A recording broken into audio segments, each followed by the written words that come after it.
এই যে একটা জিনিস দেখাচ্ছি, ইন্টারেস্টিং জিনিস এইখানে পাওয়া যায়, খুব সুন্দর।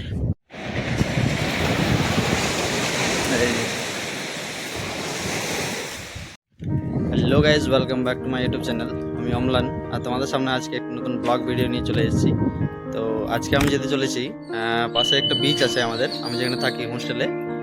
মোটামুটি 10 মিনিটের মতো রাস্তা হবে, এখান থেকে 5 কিলোমিটার মতো। তো আজকে মহরমের ছুটি আছে, তাই আজকে কলেজ অফ, আর অফের সুযোগ নিয়ে আজকে ভাবলাম ঘুরে আসি। এখন বাজে মোটামুটি 3টে মতো, আর যাব এবার বেরাবো মাত্র, হয়তো সাইকেলে যাব। এই হচ্ছে আমার সাইকেল, এই হচ্ছে তার চাবি। আর যদিও এটা আমার সাইকেল না, এটা আমার একটা বান্ধবীর সাইকেল। তো এখন আমাদের কাছে রয়েছে, তো এটা নিয়ে যাব এখন। আর তোমাদেরকে দেখাবো সেই জায়গাটা কীরকম, কি এখানকার বিচ বা কীরকম ভিড় হয় বা জায়গাটা কীরকম। তো ভিডিওটি শেষ পর্যন্ত দেখতে থাকো, আশা করি ভালো লাগবে। চলো যাওয়া যাক।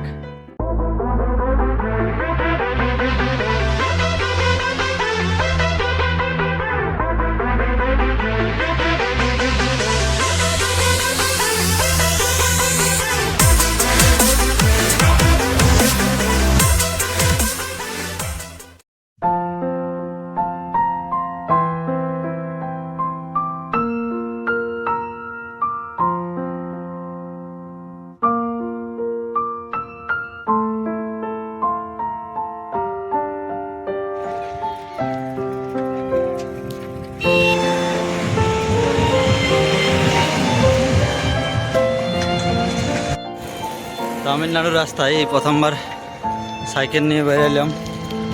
হচ্ছে আমার সাইকেল, এটা আসলে সারাই করতে দেওয়া ছিল, সাইকেল চেঞ্জ করে নিলাম দেখ রাস্তায়। এটা আর কি একটু সার্ভিসিং দরকার ছিল, তাই এটা সার্ভিসিং করালাম। এই হচ্ছে আমার সাইকেল, এটা এখানে নিয়েছি ঘোরার জন্যে আর বিভিন্ন জায়গায় যাওয়ার জন্যে, কারণ অটো ভাড়া বা বাস ভাড়া অনেক বেশি, নিজের ইচ্ছা মতো ঘোরা হয় না। এটা হলে কি হবে, নিজের ইচ্ছা মতো ঘোরা হবে। আর এই প্রথমবার এদের রাস্তায় কোথাও ঘুরতে যাচ্ছি আর কি সাইকেলে। রাস্তাটা খুব ভালো এদিকে, কিন্তু ভিড় খুব একটা নেই, রাস্তাগুলো একদম ফাঁকা ফাঁকা, গ্রাম্য এলাকা।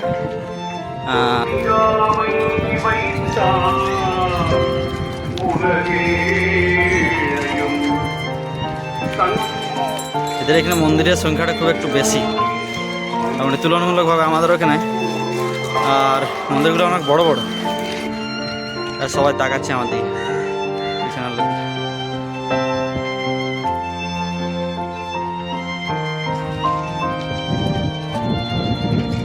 কাকা তাকাচ্ছে আমার দিকে। গাড়ি সার্ভিসিং, সাইকেল সার্ভিসিং, মোটামুটি হাফ রাস্তা চলে এসেছি, আর কিছুটা মতো আছে। আজকে ওয়েদারটা খুব ভালো আছে, রোদ বলতে একদমই নেই, এবং ঠান্ডা ঠান্ডা বাতাস। এমনটা কি বলেছিলাম যেটা, যে এখানে একটু যদি বৃষ্টি হয়ে যায় ওয়েদার খুব ঠান্ডা থাকে। বৃষ্টি হয়েছিল কিছুদিন আগে, এখন আর হয়নি, ওয়েদার এখনও ঠান্ডাই আছে। আর আজকে এমনিতেও রোদ ওঠেনি। এখানকার বাড়িঘরগুলো কিন্তু খুব সুন্দর সুন্দর, ছোটোর মধ্যে কিন্তু ডিজাইনগুলো খুব সুন্দর। এখান থেকে সমুদ্রটাও পাশে। আমি যদি এদিক থেকে সোজা চলে যাই রাস্তায় না গিয়ে, তাহলে হয়তো হাফ কিলোমিটারের মধ্যে পৌঁছে যাবো। বিচের মধ্যে যাচ্ছি, তাই একটু দেরি হচ্ছে।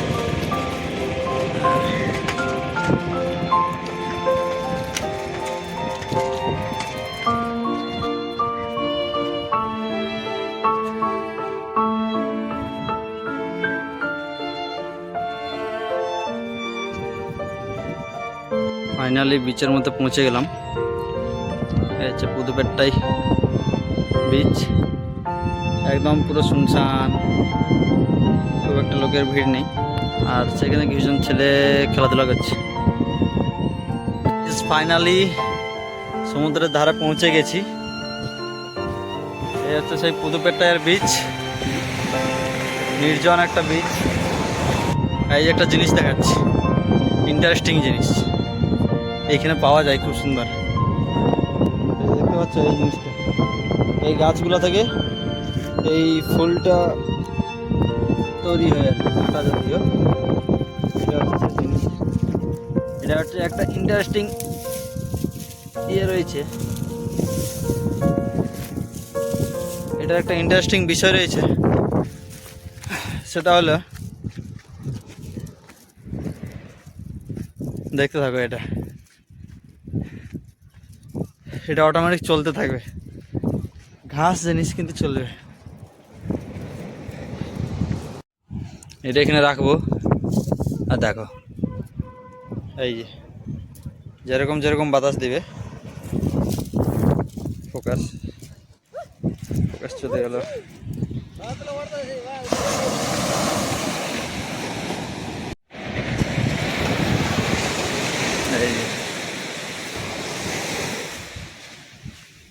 এটা হচ্ছে খুবই একটা ইন্টারেস্টিং, আর পুরো বাতাসে পুরো একদম এমনভাবে ছুটবে যেন মনে হবে কিছু একটা প্রাণী দৌড়ছে। ঢেউগুলো এখানে মারাত্মক গভীরতাটা অনেকটা বেশি। আজকে ঢুকিনি, বাট একদিন গেছিলাম ভিতরে। তুলনামূলকভাবে আমাদের দীঘাতে যেমন অনেকটা ভিতরে যেতে হয়, তারপরে অনেকটা ভিতরে যাওয়া যায়, এখানে কিন্তু বেশি দূরে যাওয়া যায় না। সামনাসামনি জলের লেয়ারটা অনেকটা বেশি, আর ঢেউয়ের স্রোতটা অনেকটা বেশি, অনেক বড় বড় ঢেউ এখানে দেখতে পাওয়া যায়। আর পিছনে যেটা দেখতে পাচ্ছ, আমার তো মনে হচ্ছে যতটা আমার জানা নেই সঠিকটা, কোনো পেট্রোকেমিক্যাল ইয়ে হতে পারে। আর বাকি ঠিক খুব একটা বলতে পারছি না, যে ভাই আমাদের গাড়ি এখানে ঢুকিয়ে দিয়েছিল, আর গাড়ি পুরো ফেঁসে যাচ্ছে। সামনাসামনি কিছুগুলো মাছ দেখতে পাচ্ছি, ইচ্ছা করছে একটা ছিপ নিয়ে আসি আর এখানে বসে যাই।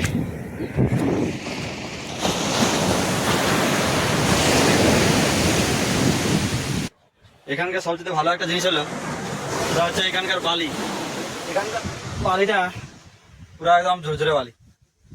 মানে দীঘাতে যেরকম, দীঘার বালিটা একটু অন্যরকম, কাদার ভাগটা একটু বেশি, বালি এতটা ঝরঝরে নাই। এখানে একদম পুরো এই যেন মানে পুরো গোয়া বিচের মতো যায়নি, বাট একদম খুব সুন্দর, সাদা একদম পরিষ্কার ধবধবে সাদা বালি, ঝরঝরে বালি। আর জায়গাটা খুব সুন্দর, একদম একটু নিরিবিলি, লোকগুলো একটু দেখতে ভয়ানক, বাট সবই ঠিকঠাক আছে। বাকি এখানে একটাই অসুবিধা হলো, সেটা হলো আশেপাশে কোনো ভালো রেস্টুরেন্ট বা খাবার জায়গা, খাবার দোকানপাট খুব একটা কম, আর আশেপাশে হোটেলেও নেই। যে ওই জন্য মানে আসলে এটা কোনো টুরিস্ট প্লেস নয়, সেই জন্য একটা ব্যাপার, যে থাকার কোনো জায়গা বা এরকম কিছু নেই। আশেপাশে যাদের বাড়ি আছে বা যারা একটু দূরে, যারা থাকতে গেলে তাহলে একটু দূরে থাকতে হবে। এখানে আশেপাশে কোনো থাকার জায়গা নেই, আর আশেপাশে কোনো হোটেলেও নেই, খাওয়ার জায়গাও নেই, হোটেলেও নেই, কিচ্ছু নেই আশেপাশে। এটা একটা অসুবিধা হয়, বাট আমি এখানে হোস্টেলে থাকি, তাই আমার কোনো ব্যাপার নেই। সো গাইস, ভিডিও এখান পর্যন্তই। যদি ভালো লাগে অবশ্যই একটা লাইক করে দিবে, আর চ্যানেলে নতুন হলে চ্যানেলটি অবশ্যই সাবস্ক্রাইব করে নেবে, এরকম নতুন ব্লগ দেখতে পাবে। যারা নতুন আছো চ্যানেলে, তারা চ্যানেলটি সাবস্ক্রাইব করে দেবে, আর একটু সাপোর্ট করো সবাই। নতুন চ্যানেল শুরু করেছি, তোমাদের একটু সাপোর্ট দরকার। দেখা হচ্ছে পরের ব্লগে। সবাই ভালো থাকবে, সুস্থ থাকবে। Bye bye. Your beauty's so amazing. I will always hold you down.